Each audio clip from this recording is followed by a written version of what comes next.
Strict disciplinarian. Now, when we boys would get ourselves into mischief, why, he'd strip us naked and lay us out in the hot sun and cover our nude, smooth bodies with strips of bacon, lean bacon, and take photographs of us. Daddy would.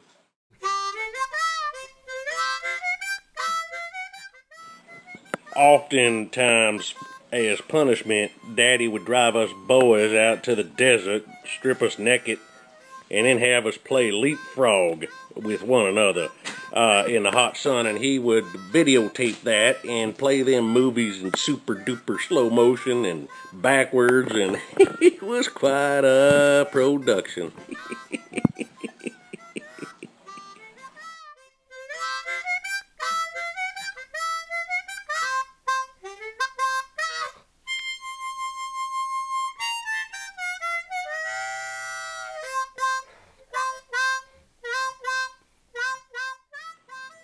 I guess it's important to let the people know that I don't blame the actions of my daddy on the way my brother and I turned out.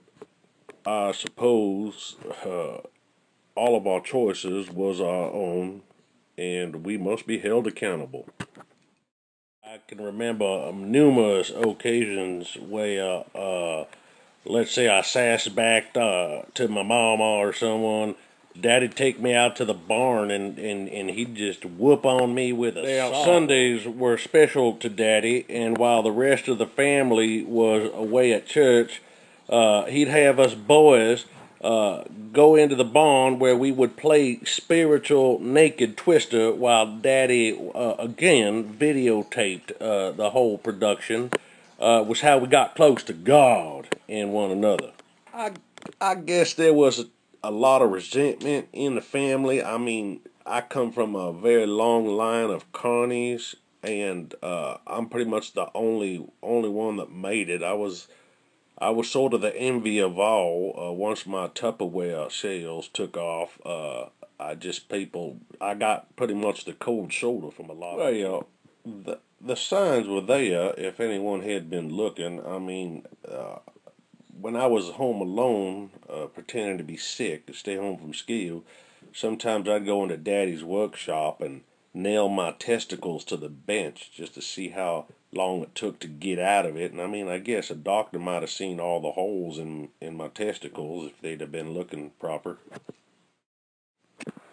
Regrets? Oh, I got some regrets. I mean, probably my biggest regret and frustration is the time many years ago when I was a boy.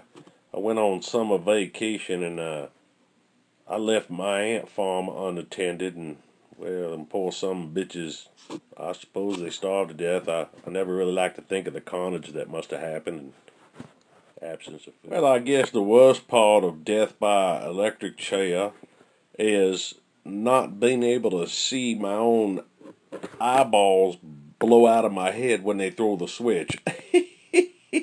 that there would be something to see. Now I understand that's why they tape them so tight so that people don't get retina all over them.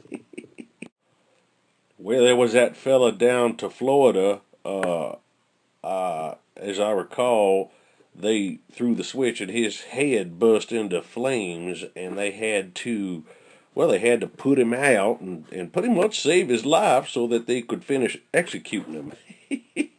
Fancy that. I tell you.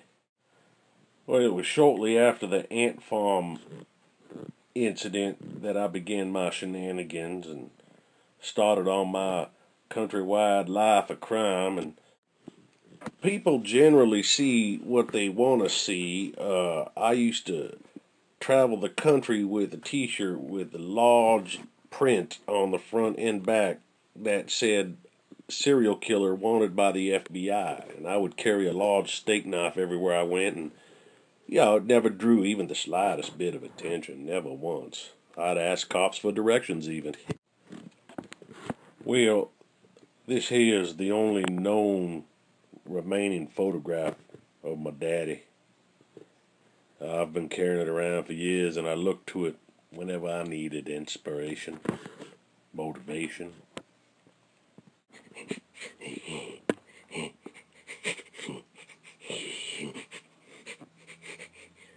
What you looking at, boy?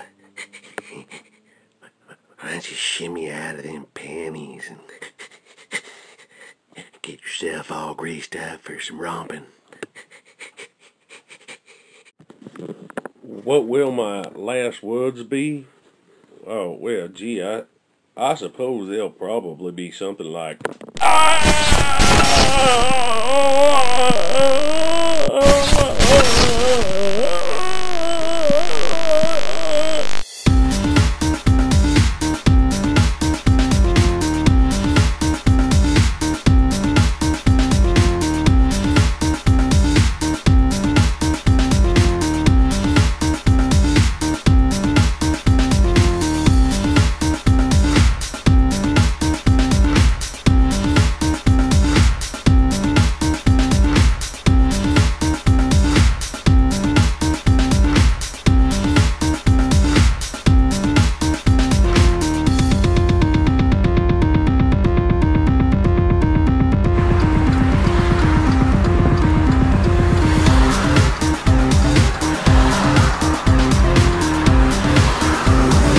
holy shit, what the